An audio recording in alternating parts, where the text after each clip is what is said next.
Jessica, would you roll call, please? Ann Brady. Here. Andrew Schaefer. Here. Lisa Howe. Here. Tyson Gaffney. Here. Andrew Hughes. Here. Trey Roby. Here. Matthew Bilbert. Here. Tyson, would you do the invocation for us, please? Yes. Our dear kind Heavenly Father, we're so very grateful for this day. We're grateful for the opportunities that we have. We ask the Heavenly Father to bless us and guide us that we can work to do what's right for the town of Rangeley. Bless us to help those in need and to always be conscientious of others. We're grateful for the men and women that serve in our military. We ask Thee to bless them that they can be safe and protected. We love Thee and we say these things in the name of Jesus Christ. Amen. Amen. Thank you. Peter, the pledge, please. I pledge allegiance to the flag of the United States of America and to the republic for which it stands, one nation, under God, indivisible, with liberty and justice for all. Okay, next item is approval of the minutes of the March 27th, 2018 meeting. Has everyone had a chance to read those? Any additions or corrections? If not, motion to approve? So moved. Second. Motion by Lisa, second by Matt. Further discussion? Those in favor signify by saying aye. Aye. Opposed, say no. Minutes Abstain. passed. Andy abstains. Schaefer.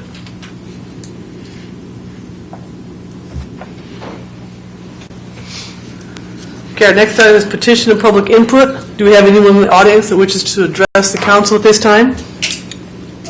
Okay, if you'd step to the podium and state your name, please, for the record. My name's Rick Stover, and I'm here to ask the town of Rangeley if I can set my snow cone stand up in the empty lot just north of the car museum. I'm not sure what the address Can is. I give a little more background to that? I say, what's the I run a purpose snow for cone it? stand. I was set up at Septemberfest. Okay. It's called Dino Crushed Ice, and I was set up at the OHV, and I tried to set up for the rally, but personal stuff came involved with paperwork, so I went home for the weekend.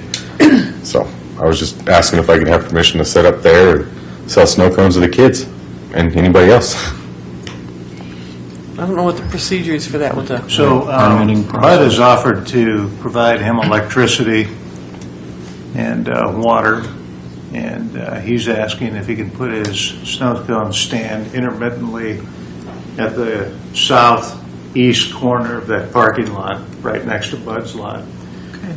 Now, if the council denies that request, Bud would offer to allow him to place his snow cone stand across the border onto his lot. In order for him to do that with us, we've put an agreement together with liability. He would provide a certificate of liability naming the town as additional insured, and he would have to also understand that if certain events and activities occur in that parking lot, he may have to move his stand at any given time. That if we were to acquiesce to that request. So one way or the other, he's got a place to go, but he's asking if he could put it in the north or the southeast corner of that parking lot. Okay. I guess my only thought would be is if we allowed you to put yours in there, how many other requests might we have for the same location? And if Bud's going to already provide the electricity and the water, it would be easier to put it on his property, and then we don't have a precedent set for people putting a small business on what's basically our parking lot and what we use for the rally and other stuff like that. Do you know where that's at? I'm having trouble envisioning southeast parking lot. So southeast of the Southeast corner of that parking lot. of Where the, it's- of where it's- which where it's of the car actually- museum or of the The park. of our lot, which is the lot against Main Street.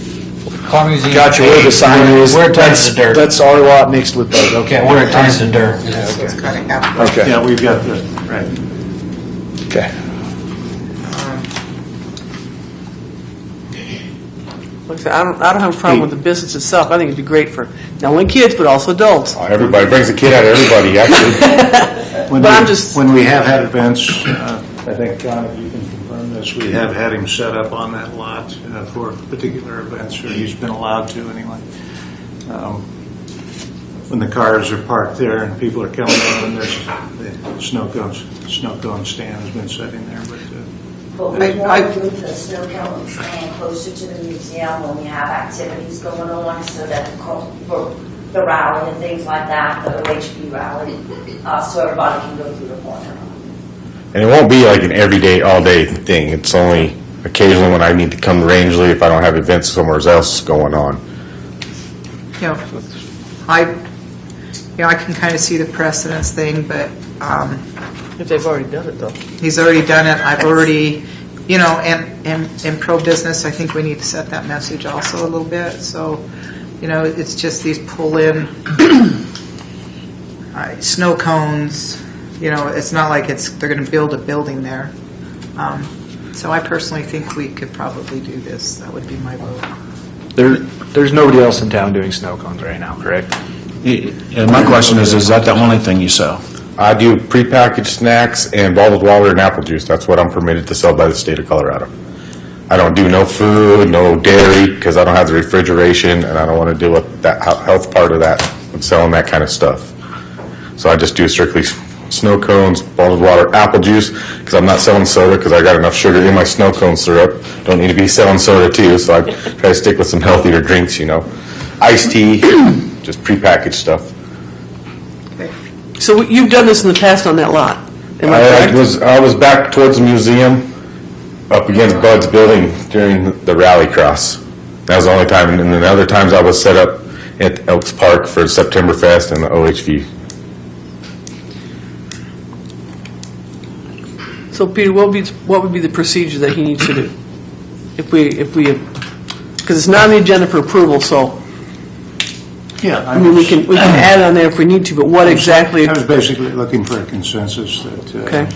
either I could write an agreement that would protect the town, give us the flexibility to ask him to discontinue that service at any time, and then also provide us liability insurance and coverage to indemnify us in case something like that came up. Yeah, as long as we protect the town, I'm good with it. Yeah, and I'm going to get a town of Rangeley business permit. I got that. And then I also do carry my insurance, and I already talked to them, and they can put you down as on my insurance, no problem. I've got that paper already printed out. So do we need to move this down to new business? If you'd like, we could. And because that would be the action item, not so much public input. Yes? Right. If you'd like to move it there, we could do that. Andy, you look like- Do we need to move it there, or is That's it what I'm just a saying. consensus? I'm Is it just a comfortable with consensus? Should we do it in a petition? Well, I'm just saying, Yeah. usually we don't do action items. If we have some opposition, I mean, that's, It's a consensus. Okay. I think he's what he's looking for instead of an action item. Yeah, so I think. Doesn't need to be an action item. Yeah, consensus is the action. That's whatever, what do you guys think? Are you comfortable doing a consensus at this time? With Peter to write up an agreement? Peter moves ahead with making an agreement, I have Okay. no problem with that. Yeah, all right, put it that way. Need the agreement, though. okay. So consensus all the way around? Okay, there you are. Thank you. Thank Appreciate you. it. Thank you.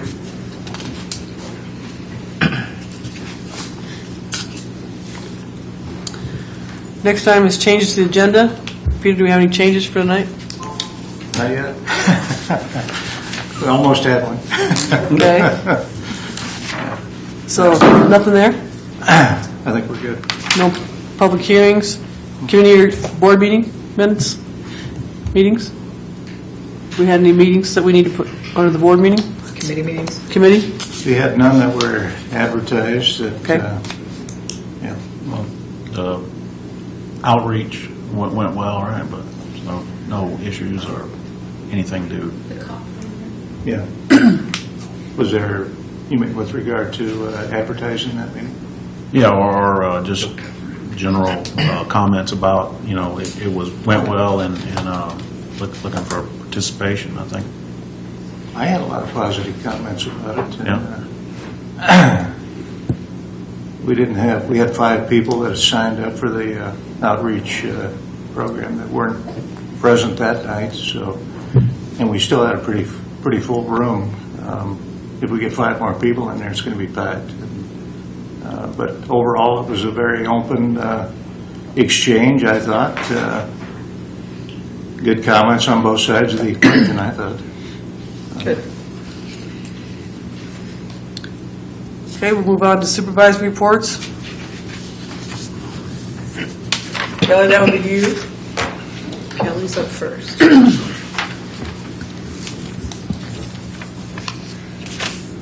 Okay, I'm going to start out with, I think you guys have this in your packets. We had a loss control audit performed by CIRSA, which is the town's property and casualty insurance, in March. And it consisted of a check of all records pertaining to training, safety, policies, and procedures. Very happy to say that the town performed very well this year. We scored 117 points out of 100. We received extra points for additional training, our loss control action plan, and other things. And our previous score had been 101, so you can see where there's been some improvement there. This should go a long way in keeping our insurance costs under control. Secondly, the PUC, the Public Utilities Commission, which is a regulatory commission that the gas department answers to, came and performed a corrosion control inspection at our facilities. The inspection consisted of many records and surveys as well as some random checks on our gas system, and we did very well there. Our department is in the middle of leak surveys and cathodic protection surveys, and we're getting ready to begin gas main and service line replacement on Tanglewood, hopefully sometime in May. The kindergarten class is coming to visit our department on April 26th. This is something we do each year. It helps educate school kids about what natural gas is, how it is used, how to use it safely, and what you do if you suspect a gas leak. And we also talk about carbon monoxide, its dangers, and as well as calling 811 before you dig. So that's what we have going on in our department. Congratulations on your score. What? Congratulations on Thank your you. score. Yeah, that's awesome. Well done. Come a long way, I believe, in the last few years as far as training and that kind of thing goes, and so that's good to know. Any questions for Kelly? And what was that comment where it says something about safety policies should be updated?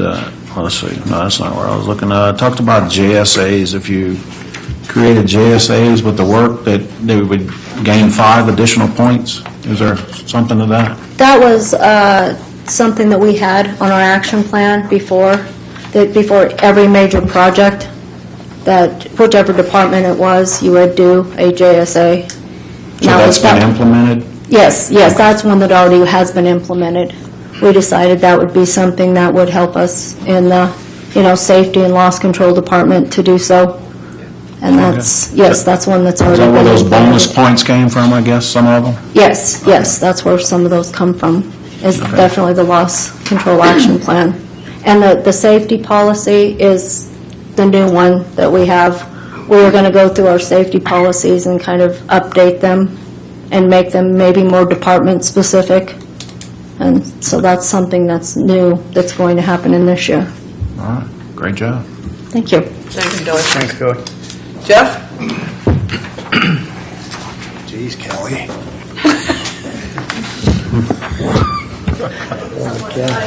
I thought you went through harassment and sensitivity training. Be challenged. Okay, and that administrative report that I handed in, I'm going to kind of bounce around. I'm going to start with the crew activities first. These are the things that we do on a monthly basis. Vehicle and equipment maintenance. We have hauled the tree branches from Purdy Road out to the pit, and we have burned them. We had a little plow in the snow. We had some snow removal. We cleaned the some storm drains on Main Street. We had a service line leak hit up on Darius on that fiber that was running to the college. We repaired that. Daily utility locates, patching some potholes. We've cleaned some gutters. We've been hauling material to the manhole project that is now completed as far as them guys being in town. We've been working on our walk-behind compactor, service weed eaters, chop saws, continue to sweep streets 2 days a week, haul some cement barriers up to La Mesa on the Big Sur sewer tie-in that was up there. We did a quick maintenance shop cleanup out there, and we continue to work on the 4-inch water line. So that's some of the activities that we have done. Notable issues and events, we have set a cleanup day for the seniors. It is set for April 26th, 2018. Project status and current issues. Don, Kelly, Jocelyn, and myself, we went to Denver to do the DOLA presentation, which we were successful on the grant. We should start on that project hopefully in the middle of May. Our projects that we have in front of us consist of prepping the shop floor for the Cleary building for the cement slab.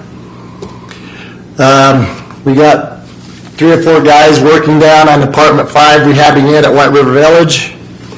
We will be starting grading alleys and hauling material into them. We'll be working on the bike path. We'll be patching, asphalt patching from the sewer manhole project. The 4-inch water line should be close to be tying in on Monday. Once I get to the valve on North Stanlin and get water into that line, it has to set for at least 24 hours. So depending on how the next 2 day goes, that's my timeline is Monday. Once we get the water in and it sets, we'll have to flush the line. We'll do a field test. When we meet the requirements in that test, the sample will be sent to Grand Junction. When we get the results back, we'll tie the main line in. Residents that will be affected will be notified in due time. The tie-in on both ends should take about 4 hours. And then last Wednesday, COGA was here. There was a meeting. These are oil and gas companies that will bring volunteers into our community and help with the project. In attendance in that meeting was Peter Brixis, Andy Schaefer, Keely Winger, Connie Bilgram, Anna Rick Brady, Janet Miller, Ken Myers, myself, and COGA member Sam Tolley and Susan Alivar. In the meeting, it was decided to use their resources and help out the Rangeley Elks Trap Club. Their main goals will be to paint the inside and the outside of the building and possibly do some concrete work.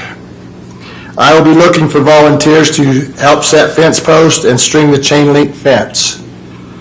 Tim Weber with the Parks and Rec Center will be contacting a couple of locals who will help hauling off the timbers that we used to burn the wood. We got some leftover, so he's going to get people to haul them off. We have a scheduled meeting on May 10th. We don't have a time yet, but it will be up at the Trap Club. That's my report. Thank you. Buck, can you let me know when you guys get a date for that? We have a date, we just don't have a time. The 10th isn't the meet, okay. I thought you were saying that was a meeting, so. Oh, when we're doing the work up there? Yeah. That was June 1st. June 1st. Okay. We're going to try to have the fence poles up, stretched, and all that for that June 1st date, so. So maybe anybody that's interested in helping with that could just contact you. Yeah, and we're going to power wash outside the building, have that done before that all takes place too, Okay. so. The pit will be buried, no longer. I think, Buck, that I can get enough guys to come out with that fence. Okay. If I'm we- busy if we this work- weekend, but next weekend looks pretty good. Yeah, I think I can. Even get after the- hours is good with me, so. If you have all of it ready to go, I think we can get enough guys to come out and help. Okay. Rich, you had a question? I was going to say, you can loop me in on that as well. Sweet. And Jeff, if we get the time, I can send it out to everyone. Okay. Yeah, we like to get that dirty work done before they get up there, so. Okay. Any questions for Buck? Okay, Thank you. thanks. Thank you. Janet?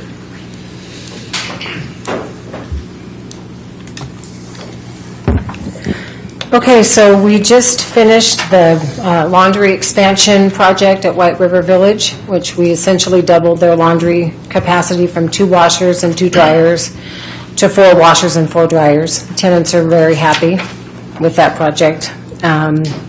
Apartment 4 was vacated last month. We've made some minor repairs, cleaned it, and readied it for a new tenant.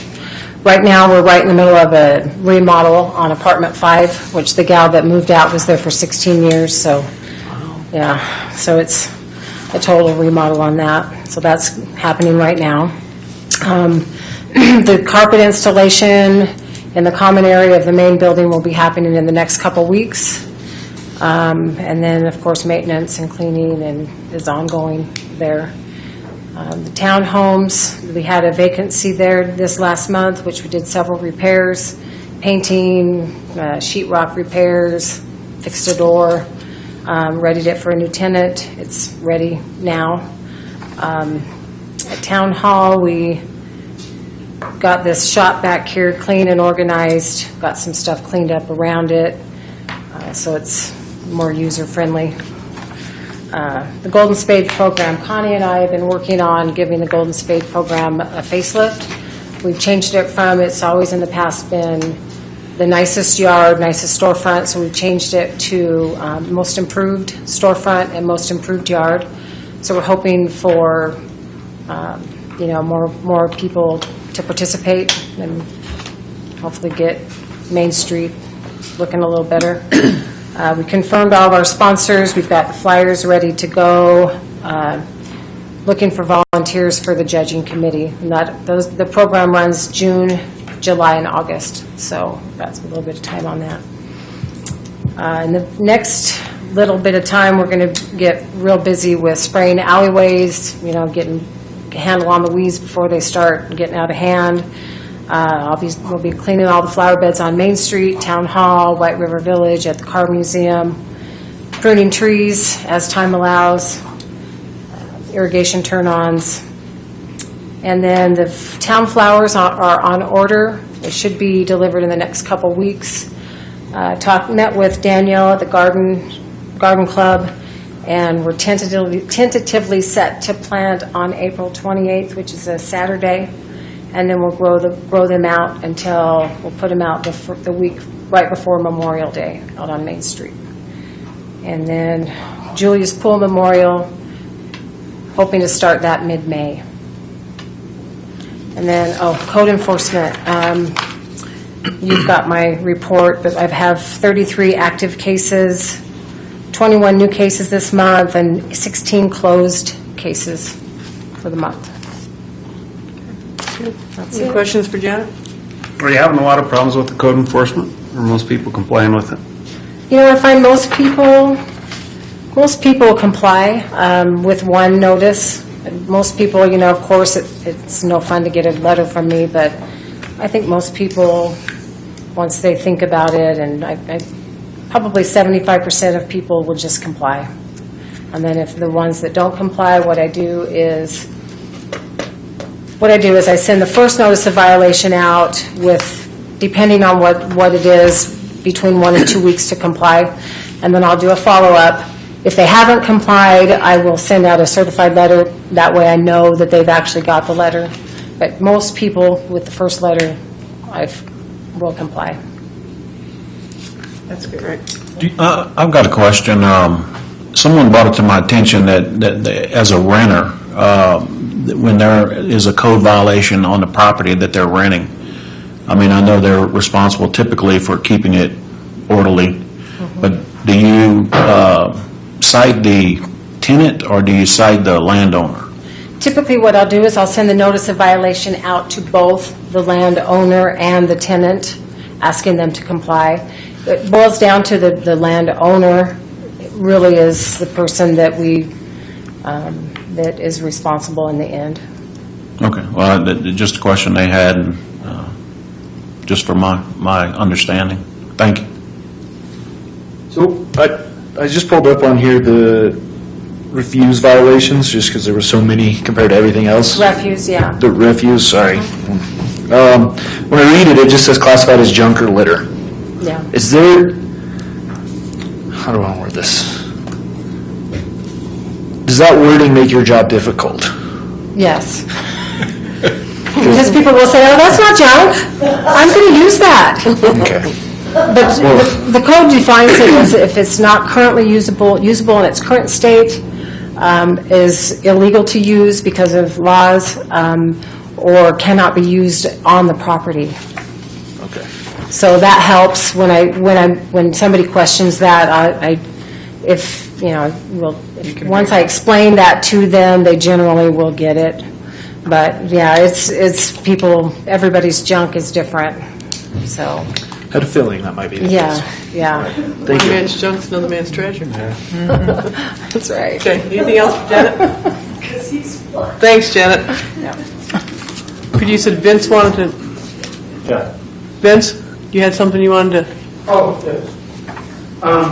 Did a meeting yesterday up in Meeker for school resource officer. That's been a topic of discussion brought up by the sheriff. And anyway, the county, what he stated, the sheriff, was that the county would one-time outfit one vehicle or two vehicles for two officers with vests, a one-time deal on the county. And they said, of course, they're getting their $8 million windfall, or whatever you want to call it. So they were going to set money aside for that. And that'd be a one-time deal. Talk was also, the sheriff's office has an opening down here has had for 4 months now. They have not filled that vacancy. I don't need to explain, we have not had problems filling vacancies in the past. And then when you go and talk about a school resource officer, somebody that's going to be in the schools, doing education programs, happen to live here, and all that, and you want the long term, it's going to be very difficult. And so, salary was mentioned at $50,000. Of course, the benefits through the county, what the sheriff said was like $82,636. I've talked with one individual who is well known to the school resource officer in a large area over in the East Slope today, and he said absolutely. He goes, I want his thought on school resource officer. He manages risk assessments for schools over there. And anyway, he said absolutely. He goes, it's a win-win situation for the community and the school district. There was also mention of two models. One is, of course, the town of Rangeley funds for the entire thing, or it's a 50-50 through the school and the town. And that was also mentioned up there at the meeting. And of course, Peter and I will be meeting with Mr. Scoggins tomorrow about all these, this venture and issues, and, or Thursday, I should say. Yeah. And, anyway, but, Matt said, the school district is, strapped financially also. But this is on the forefront of everybody's attention is school violence. It's not something new, but, what it is that, that's been also at the top of the federal and state level. So there is going to be money in the tune of I didn't write it down, I apologize, but I thought I did.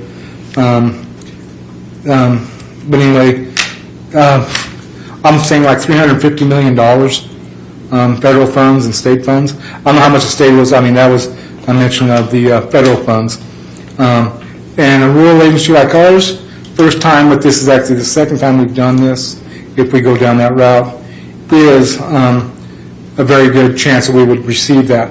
And what the federal and state funds, what that looks like it's going to be is a 3 or 5 years. The state or federal grants will pay for the first 3 years, and then it's 50-50 or covered by the school district or the local law enforcement agency for the remainder of the 2 years, and then absorb there afterwards. Why I say, trying to get somebody good to come here is you just don't want this to be a 5-year program. You want to be a long-lasting program where, Tyson's kids, Andy's kids, or whoever has kids there in the school, you actually see this from, this officer will be in the school from the time, these kids are in grade school all the way through high school and graduation.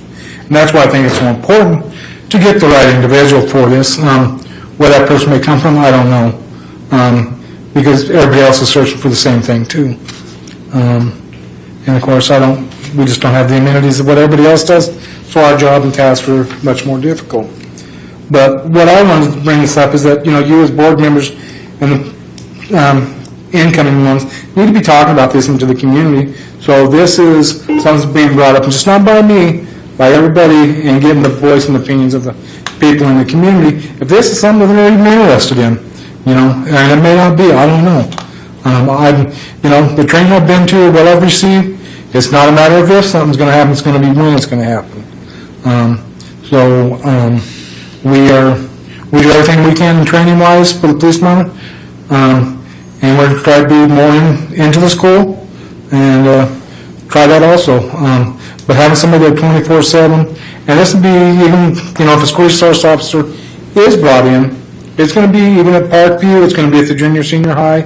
It's just not going to be strictly at the junior, senior high level. But it's, what I've been told is it's, you'll get information on party intel, you'll get drug intel, marijuana problems, the bully problems.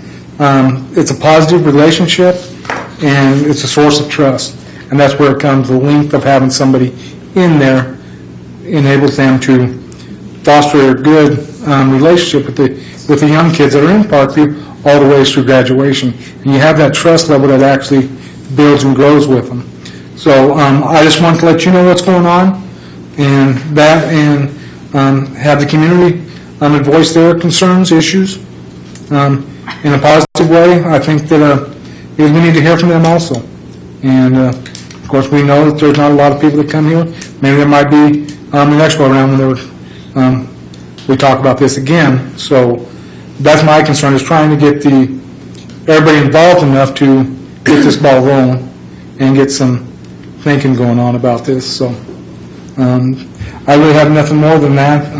That's the reason for here today, is to discuss that. So, Vince, you said, if I had it right, that the county would do a one-time deal, 2 vehicles, 2 officers? It'd be One two- for Rangeley, one for... Yes, they would outfit a vehicle with a body, with the Kevlar vest, for one for Meeker and one for Rangeley. The one-time deal, that's the 800 VHF is my understanding. The cage, we have a rifle. I don't think they would need a rifle. Rifles, handguns are preference as long as they meet our standards and everything. So yeah, just the vehicle. But those become the property of the 2 local... That is my police departments. understanding, yes. It does not go back to the county. It's not a county vehicle on loan, it's... Yeah, it's not a loan. Okay. That is the county's portion to fund the program. Help the school resource officer. For Meeker and Rangeley, yes. Okay. That is the way I understood it to be. Okay, any questions for Vince? This officer, will it basically be part of our police department? Yes, in the summertime, there'll be, Yeah, well, that's what I was saying. yeah, it's going to be, Summer. he's not going to be like a paid teacher's position where you get the 3 months off. No, he'll, Okay. because and also the school resource officer, he has to do the same training. He has to do the driving, the firearms, arrest control, Certified officer. all the mandated post-training, 40 hours in-service Yeah. training. Just wanted to make sure it was a full-blown, Yeah, so police officer. it'll be and I think finding the right individual will be difficult, but I think we find the right individual will be a benefit to the community also. Vinny, wasn't Kay Nixon the one years ago when we had the school resource officer, wasn't it? She was, and I thought it's funny you mentioned her because we just talked about it the other day, and she used to take her dog down there, and kids talked to her, they loved her and stuff. And then we had Laura Lancaster, who we had through the community-oriented policing grant. We had that, I can't remember, I want to say it was for 4 years, and then we had to absorb it and it wasn't. And so, but with this, so it's paid for 3 years, that gives us some leeway for down the road to put money aside, I guess you could say, and the school too. And then hopefully the economy comes back in 5 years. We can all hope so. And things may be better. Do you actually have any hard numbers on, have we looked at what it's actually going to cost? And so we could try to allocate? No. Is there any possible way we could get some actual numbers that we could look at? Yes. Yeah, because, what you'd want to do is actually get somebody who is already post-certified. Max Becker was a nice addition, or is a nice addition. But just to get somebody younger, I would say somebody similar to his age. This type of individual we're looking for, would be looking for. But it'd be the personnel and the resource, right, and what it would cost us per year, and along with the state and federal assistance? Yeah. So what's, so we can make sure it happens, Okay. Yeah, I will get some numbers done, and I'll be talking with the gentleman again about that, and there's also a training coming up, and I asked him about it, and he said, yeah, absolutely go to it. It's a long ways away, but he said it's the National Association of School Resource Officers, and they have building sessions you go to, outsources that you can, or classes outsources that you can attend through the school, this conference and so forth. And he said absolutely that's a very good beneficial program. And he said actually the new system of how school resources interact with the schools has changed in the last couple of years. And this gentleman has been on the forefront of this since Columbine. So he has his own services for this also, and he is very knowledgeable in this, and he said absolutely attend this conference if I could. But we'll look at that down the road. This is just something I wanted to mention to you folks to get the word out there, get people talking, and hopefully spark some interest in the community to where people actually take a vested interest in their kids and their community, and in a positive way to, this is something that we need, and they'd like to hear it. So, or I'd like to hear back from them. So. Is there any other solutions to it than having, we've got 3 schools here, so is there any other solution to making our schools safer without having one guy that's expected to be in all 3 schools at the same time? I'm looking at where my kid gets on the bus every day at 3:30. Right. That there's potential there without having a resource officer if he was at the other school.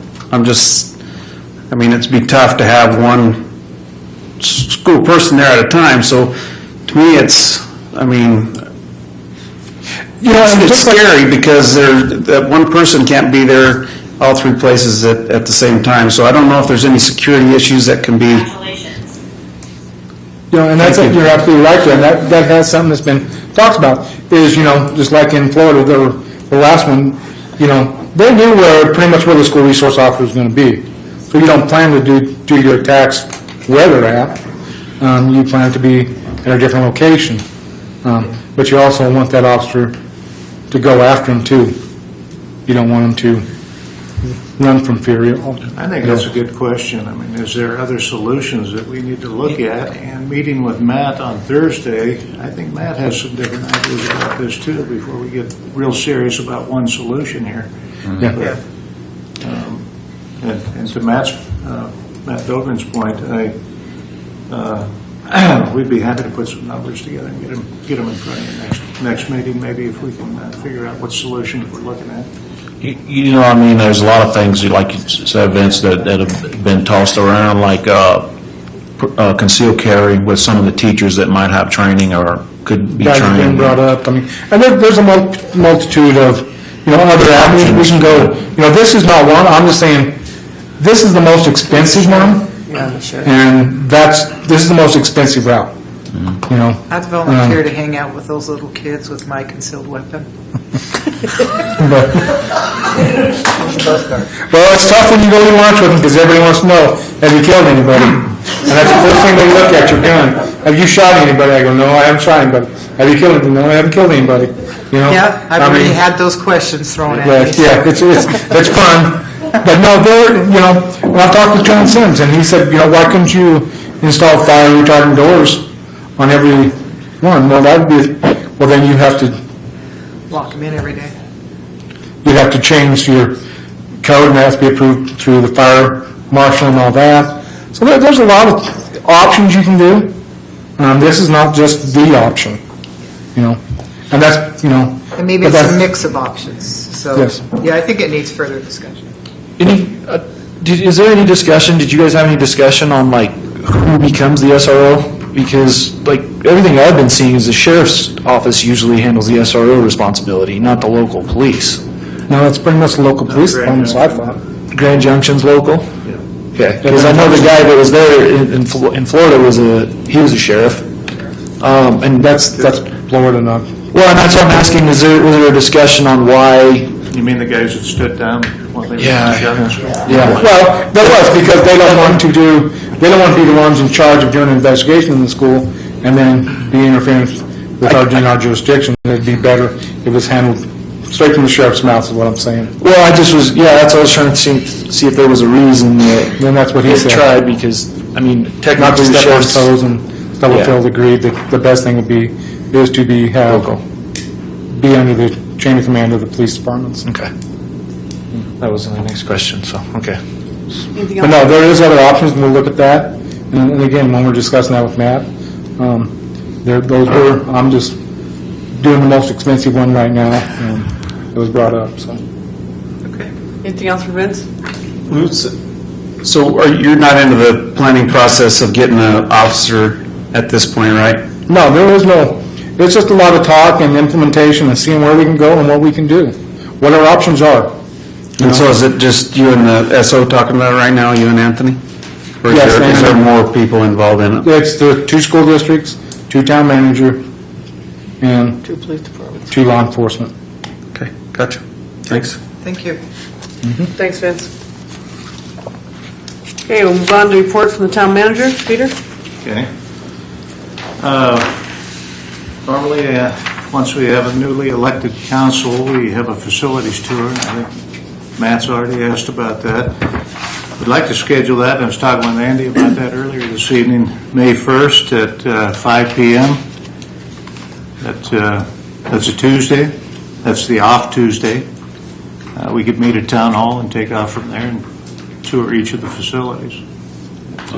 It won't work for me, but I mean, that's, Well, you got to be there. So yeah, I'll be out of town May 1st. Okay.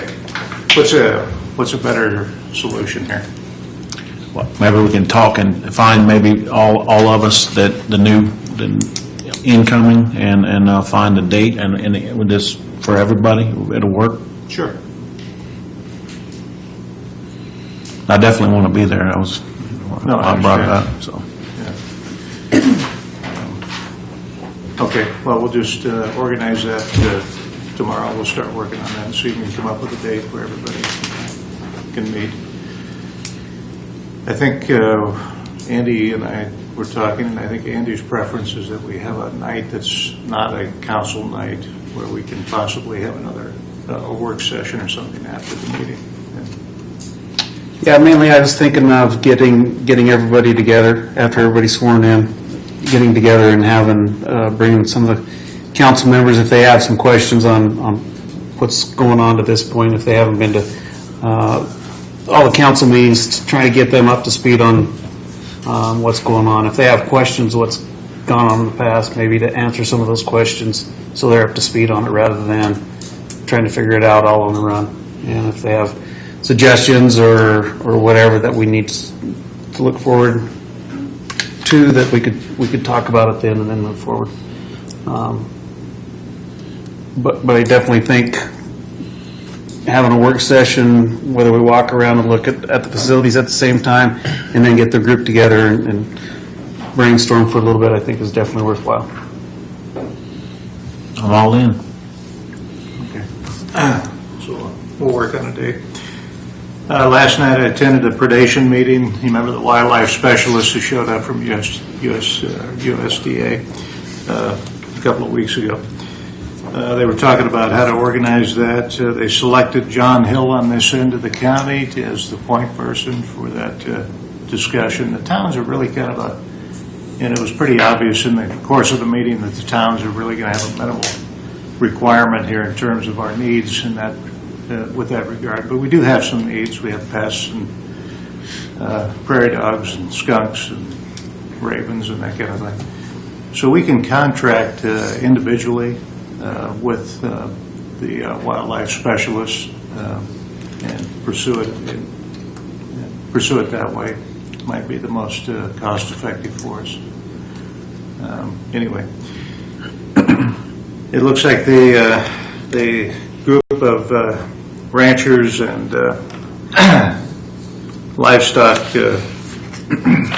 owners were pretty much in favor of continuing the program and trying to fund it after the county has stepped up. This week, Business for Breakfast. Anybody wanting to attend? The Chamber is going to have Business for Breakfast with Napa this week, and we're going to host it over here in the conference room at 7 o'clock Thursday morning. And we have a speaker coming in. Brad Castro has invited a speaker who's going to talk about co-op formation, forming a co-op. So that'll be interesting. RDA meeting is next Thursday, a week from Thursday the 19th. We've got a number of topics for RDA, RDC. So if you're interested in what we're going to be covering, Brad just send out the agenda so you can kind of see what's on the topic list for those items. We'll try and get the agendas out this weekend. Pedestrian improvement project. I don't know how many of you saw the survey that was going on downtown here in the last year or so. That's the state. We've been talking about that. They're going to come back with some ideas about how to improve the pedestrian access in the core downtown area. And they're going to propose a couple of design ideas with bulb outs in a couple of locations to kind of add some aesthetic value to the downtown area, but also regulate traffic flow through here so we don't have people flying through here at 40 and 50 miles an hour. Kind of like what they have in Grand Junction on that downtown there with the... Well, it won't have this, but it'll have some bulb outs that'll narrow the street in a couple of spots where you can have flower displays and that sort of thing. So we're talking about 3 pedestrian crossings, plus they're also talking about improving the drainage at Birch and Main Street. So that's been a problem for us for some time. So anyway, we're going to have this pedestrian improvement project meeting on 4/26 at 1 o'clock in the conference room, and do a little scoping meeting after. They're going to bring up 3 or 4 people to talk about some of those things. So if you'd like to join that discussion, 4/26 at 1 o'clock. We talked about the COP Community Outreach Program, and this Thursday, Roy Kenny is our lead presenter, and he'll be talking about ethics, organization, and ethics. So, and I've seen his presentation; looks pretty good. I think those of you who have the manual, I think it'll be a good night. Should be enjoyable. COGA meeting, we talked about that. So we're organizing a group, trying to put a group together for track club improvements by June 1st. Some of you, I sent my spreadsheet out after meeting with Rick Brady and looked at all the different projects that are required. So there's a fair amount of work out there, from lighting to construction of trap houses or completing the construction of a trap house to, you would think those $5,000 machines that throw clays would have a commercially available stand, but apparently they don't. At least that's what I'm told. So I think that's going to have to be manufactured here locally for a high-low for the ski. So we got for June 1st, again, Jeff covered that, fencing, painting, some general site cleanup, unlikely but possibly concrete in a couple of places. So, White River Douglas Creek meeting. I put the PowerPoint in front of you that a few of you were there. I think 3 No? Okay, 3 of us. Anyway, I thought one of the more interesting presentations was conducted by Andy Mueller, and he talked about the state of our runoff this year, which is of significant concern, of course. We're at 81% of normal as of April 3rd on this one. Fortunately, we've had some cooler temperatures, so I think the melt and runoff has been a little slower this time of year at this point. But if you go to the 4th slide where it says White River snowpack, 61%, you can see the 2002 line, which was an extremely low water year for the town of Rangeley. And in talking with Jeff, is he still there? Yes, he is. Talking with Jeff, it looked like we implemented some restrictions that year in terms of irrigation. And you can look at our current status in 18. We're below the 2002 year at this point anyway. We might catch it, cross it, who knows? We might have a couple of good snowfalls yet. So, but we are working on those plans in the event that we have to take a look at maybe some limited irrigation restrictions or rotations in order to make it through the season. Wouldn't be the first time. Peter, on those, if we end up doing that, just like we did in 2002, does that count the domestic as well as the the water user stuff? Okay, so it affects both groups. Okay. Yeah, all the water comes out of the same pot. Yeah, but I'm just wondering if it was just domestic that we're going to curtail as far as people watering the yards, or if it's going to be part of the part of the raw water. The raw water system. If there's going to be curtailing there. I think it depends on how severe this is and what steps have to be taken to make From what I understand, they go for the agricultural stuff first, you know, as far as curtailment. Yeah, but there's never been a call in the Lower White, so that's where agriculture can get theirs. We're That's talking my about just the understanding. towns. We've never had a There's call never on been a it. call on the Lower White. On the Upper White, yes, but there's never been one to my knowledge on the Lower White. And that's where agriculture gets theirs. I'm talking about the town's water system. You get the raw water, you get the domestic, as well as... But a call-up would trigger agricultural curtailment if we weren't getting our supply. Yeah, that happens first. That's a priority. That would be a last resort item. I think that's what they explained, that if you go in through it, the strategy for like the eastern slope is to grab as much water rights as they can, because they know that the municipalities and industry will have precedence over agriculture, and we have a lot of agricultural water rights. So that's something that, you know, they're strategizing to take advantage of. Same thing with reading in the paper from the Flaming Gorge. You know, they're also the eastern slope is trying to, you know, work pipeline to get some of that water as well. So.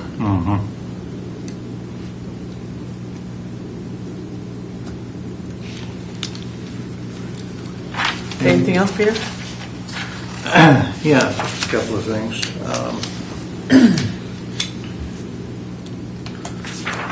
Actually, no.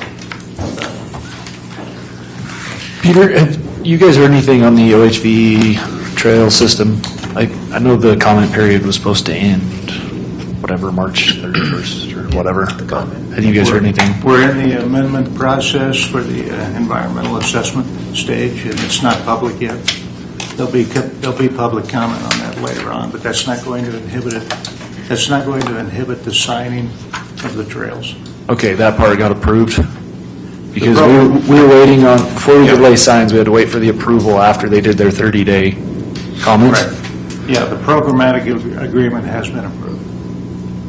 It's been signed off. Okay, all right. For the Wagon Wheel West Perfect. trail system, yeah. So the signs and those things are being manufactured right now. And do we know where those are being done at yet? What's that? Do we know where those are being manufactured at yet? I don't.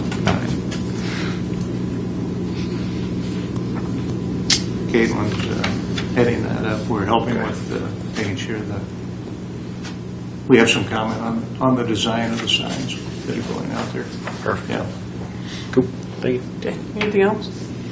Okay.